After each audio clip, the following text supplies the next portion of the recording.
everyone, welcome back to budget season. Today I wanted to talk about how do we start a campfire. Now everybody knows that to have a proper summer vacation you need to sit around a campfire. Well, but how do you get one started without using excessive fuel and lighter fuel and all those different items? So the key, and I'll show you, is essentially to start small and then layer on. So let's show you how to start a fire.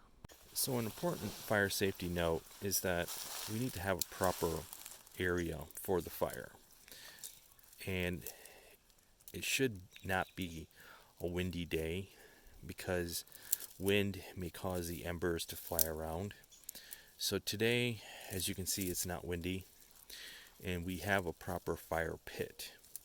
I've used this pit before to make fire, and what I like to do is I like to start first with the base. So the base of my fire pit I keep with the longer and thicker wood. So I'm going to use this as a base, and you can see that this wood is thicker, and I'll put another piece maybe right here, and I'll put one more piece over here. So this is going to serve as the base.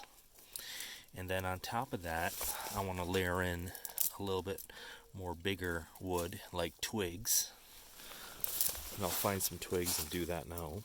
So I've got my second layer, which is a little bit of more twigs. And now I need a fine layer on top of this that's going to catch fire, because the wood underneath is too big to catch. The twigs are too big to catch fire. What we need is a fine material that will readily catch fire and then spread to the twigs, and then we'll keep adding to the twigs until the bigger wood on the bottom catches. So I've added more twigs. I have leaves on the bottom of it that I'm going to use, and also I have birch. This is a birch log here, and birch is known to be a material that readily flames, and you can see that it's very thin, and this will catch a ember real fast. So we can take some birch wood.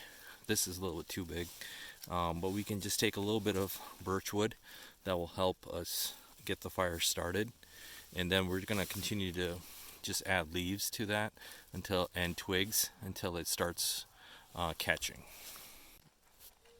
So I'm going to cheat a little bit. I'm not going to, start it with a flint or something. I'm going to use match, and I'm going to light the birch on fire, which is going to light the leaves, and that's going to lead to the twigs. So as you can, the birch caught fast, and the leaves are going to catch. And I'm going to continue to add leaves and twigs until the rest of the material catches. And that's why it's important that it's not a windy day, because wind will obviously blow all these leaves around, and we don't want that, okay? So as you can see, we had a lot of dry ember lying around, and that's leading to the twigs starting on fire. So now at this point, I'm just going to continue to add twigs until the main stem starts.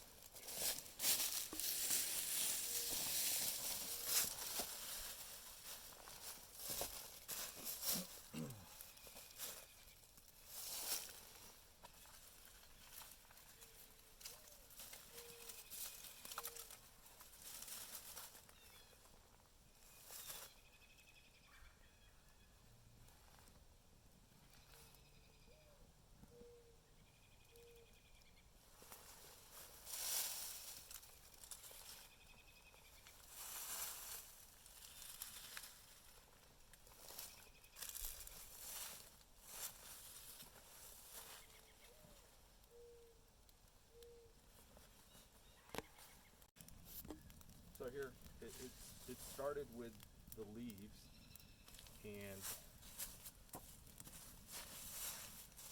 we're still trying to get most of the wood on fire. Right now it's just the leaves. So we'll continue to let this burn out a little bit. once the wood actually catches fire, then we won't need the leaves anymore. Alright, so you can see it's been about 10 minutes, and now the twigs are sufficiently on fire, and they're starting to catch the bigger wood on the bottom. So at this point, we would just continue to add twigs until the bottom wood is nice and roaring, and then at that point we can start adding bigger logs. For me, I had this facility already there, and I just had to find some dry tinder, which is readily available. And so that's essentially what you're doing, is you're just layering it up from the bigger wood to the smaller until the bigger wood catches, as you can see it has. Okay, I hope you enjoyed this video. I would appreciate a like and a follow. Thank you.